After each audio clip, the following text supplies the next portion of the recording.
H1B వీసాపై వార్షిక రుసుం $1,00,000కి పెంచుతూ అగ్రరాజ్యం తీసుకున్న నిర్ణయంపై తీవ్ర గందరగోళ పరిస్థితులు ఏర్పడ్డ నేపథ్యంలో ఇది కొత్తగా దరఖాస్తు చేసుకునే వారికే వర్తిస్తుందని వైట్ హౌస్ వివరణ ఇచ్చుకోక తప్పలేదు. ఈ గందరగోళం కారణంగా టెక్ కంపెనీల అలర్ట్ లెటర్స్తో స్వదేశంలో ఉన్న భారతీయ H1B వీసా హడావిడికి అమెరికాకు బయలుదేరాల్సి వచ్చింది. మరోవైపు పండుగల వేళ స్వదేశానికి వద్దామనుకున్న భారతీయులు తమ ప్రయాణాలను వాయిదా వేసుకోవాల్సి వచ్చింది.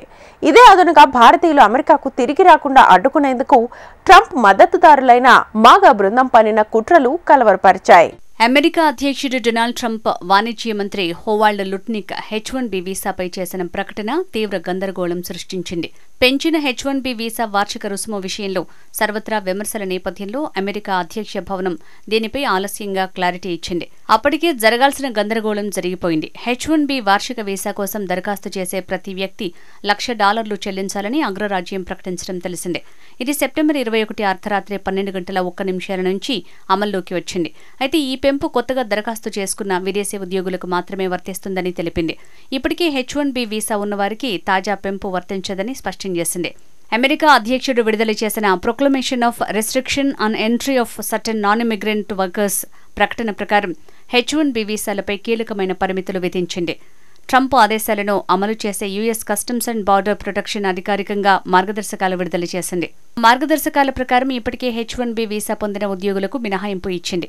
దీని ప్రకారం అనేక అనుమానాలు తొలగించే ప్రయత్నం చేసింది. మినహాయింపులు అమెరికా పౌరుల జీవిత భాగస్వాములు, వారి పిల్లలకు స్థిర నివాసం ఉన్న వ్యక్తులకు వర్తిస్తాయి. అలాగే వ్యవసాయం, మాంసం ప్రాసెసింగ్, ప్యాకింగ్ హౌజులు, రవాణా వంటి రంగాల్లో పనిచేసే కార్మికులకు మినహాయింపు ఇచ్చారు. ఆరోగ్య సంరక్షణ రంగంలోకి వచ్చే ముఖ్యమైన విభాగాల్లో పనిచేసే ఉద్యోగులకు మినహాయింపు ఉంటుంది. ఈ నిబంధనలు అమెరికాకు వచ్చేందుకు ప్రయత్నిస్తున్న కొత్త వీసాదారులకు మాత్రమే వర్తిస్తుంది. ఇప్పటికీ దాఖలైన కొన్ని వీసా పొందని దరఖాస్తుదారులకు మాత్రమే వర్తిస్తుంది. ఇక ఇప్పటికే H1B వీసా చెల్లుబాటులో ఉన్నవారు కూడా అమెరికాకు రాకపోకలు సాగించొచ్చని తెలిపింది. ఈ మేరకు USCIS డైరెక్టర్ జోసెఫ్ ఎడ్లో ఒక మెమోలో వెల్లడించారు. ఈ మార్గదర్శకాలకు అనుగుణంగా అధికారులు తమ నిర్ణయాలు తీసుకోవాలని సూచించారు. ప్రస్తుత వీసాదారుల ప్రయాణ హక్కులపై కొత్త నిబంధన ప్రభావం చూపదన్నారు. అమెరికాలో ఉద్యోగం చేయాలనుకునే వారికి వచ్చే H1B వీసాల రుసుమును పెంచుతూ డొనాల్డ్ ట్రంప్ తీసుకున్న నిర్ణయం ఎంతో మంది ఉద్యోగార్థులపై ప్రభావం పడనుందని ఆందోళన మొదలైంది. దీంతో ఇప్పటికే ఈ వీసాలు ఉన్నవారు వెంటనే అమెరికాకు వచ్చేయాలంటూ అక్కడి టెక్ కంపెనీలు తమ ఉద్యోగులకు ఈమెయిల్ పంపేశాయి. ఈ గందరగోళం నేపథ్యంలో ట్రంప్ తీసుకొచ్చిన నిబంధనపై White House press secretary Karoline Leavitt X వేదికగా స్పష్టతనిచ్చారు. H1B వీసాపై విధించిన $1,00,000 రుసుము వార్షిక ఫీజు కాదని ఆమె స్పష్టం చేశారు. దరఖాస్తు చేసుకునే సమయంలో కట్టాల్సిన వన్ టైం ఫీజు మాత్రమేనని చెప్పారు. ఇప్పటికే ఈ వీసా కలిగి ఉండి అమెరికా బయట ఉన్నవారు భయపడాల్సిన అవసరం లేదని, వారిపై ఈ $1,00,000 రుసుము విధించబోమని తెలిపారు. ప్రస్తుత వీసాదారులకు రెన్యువల్ వర్తించదని చెప్పారు. వారంతా ఎప్పటిలాగే అమెరికా నుంచి బయటికి వెళ్లి తిరిగి రావచ్చని, కొత్త నిబంధన వారికి వర్తించదని వివరించారు. మరోవైపు డొనాల్డ్ ట్రంప్ సృష్టించిన గందరగోళంతో భారతీయ H1B వీసాదారులు తీవ్ర ఇబ్బందులకు గురయ్యారు.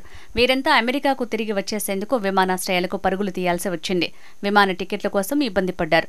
దీంతో వాటి ధరలు 40,000 నుంచి 80,000కు చేరుకున్నాయి. ఇదే అదనుగా ట్రంప్ మద్దతుదారులైన Make America Great Again MAGA బృందంతో పాటు ఆన్లైన్ ఫోరం 4chan భారతీయుల్ని ఇబ్బంది పెట్టేందుకు ప్రయత్నించాయి. భారతీయులు అమెరికాకు తిరిగి రాకుండా అడ్డుకునేందుకు విమాన టికెట్లను రిజర్వేషన్ల పేరిట బ్లాక్ చేసేందుకు యత్నించింది. దీన్ని ఎలా అమలు చేయాలో తమ సభ్యులకు వివరంగా చెప్పి టిప్స్ ఇస్తూ ఆన్లైన్లో పోస్ట్ చేసింది. భారత్ నుంచి వచ్చే విమానాల టికెట్లను బుక్ చేసుకునేందుకు వీలుగా పలు విండోలను తెరిచి పలు ఫ్లైట్లలో సీట్లను ఎంచుకుని 15 నిమిషాలు వదిలేయాలని పేర్కొంది.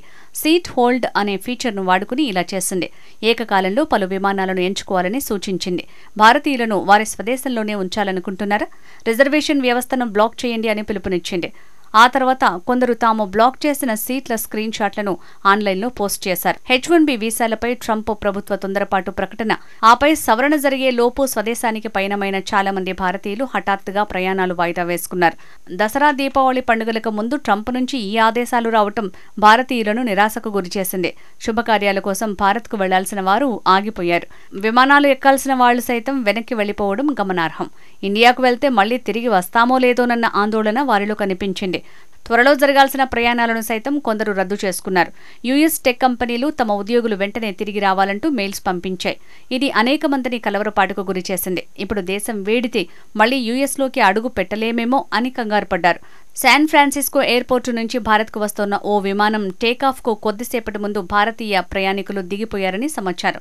ఈ నేపథ్యంలో విమానం 3 గంటలు ఆలస్యంగా నడిచిందంటూ ఓ వ్యక్తి పెట్టిన పోస్టు సామాజిక మాధ్యమాల్లో వైరల్ అవుతోంది. తన పెళ్లి కోసం చేయాల్సిన ప్రయాణాన్ని రద్దు చేసుకోవాల్సి వచ్చిందంటూ మరో వ్యక్తి పోస్టు పెట్టినట్టు అంతర్జాతీయ మీడియాలో వార్తలొస్తున్నాయి. విదేశీ నిపుణులను అమెరికాలోని కంపెనీలు ఉద్యోగాల్లో నియమించుకోవటానికి వీలుగా 1990వ దశకంలో అమెరికా ప్రభుత్వం ఇమ్మిగ్రేషన్ చట్టం ద్వారా H-1B వీసాలను ప్రవేశపెట్టింది. ఈ వీసాలతో లక్షలాది మంది విదేశీయులు అమెరికాలో ఉద్యోగాలు సంపాదించారు, ఇక్కడే స్థిరపడ్డారు, క్రమంగా పౌరసత్వం కూడా పొందారు. H-1B వీసా దరఖాస్తు ఫీజు ప్రస్తుతం $2,000 నుంచి $5,000 దాకా ఉంది. తొలుత 3 ఏళ్ల కాలానికి H-1B వీసా జారీ చేస్తారు. అవసరాన్ని బట్టి మరో 3 ఏళ్లు పొడిగిస్తారు. ఈ వీసాలతో అత్యధికంగా ప్రయోజనం పొందుతున్నది భారతీయ నిపుణులే.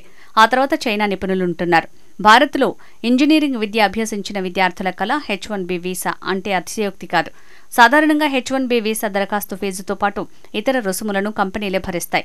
ఇకపై దీనికోసం ఏటా ఒక్కో విదేశీ ఉద్యోగిపై 88 లక్షలకు పైగా చెల్లించాల్సి రావటం అమెరికా సంస్థలకు పెనుభారమే. అది పరోక్షంగా విదేశీ ఉద్యోగులకు, ముఖ్యంగా భారతీయులకు నష్టం చేకూర్చనుంది. కంపెనీల అవసరాలు తీర్చేలా అత్యధిక ప్రతిభా బాటవాలుంటే తప్ప H-1B వీసాతో అమెరికాలో ఉద్యోగం పొందటం దుర్లభమేనని అంటున్నారు.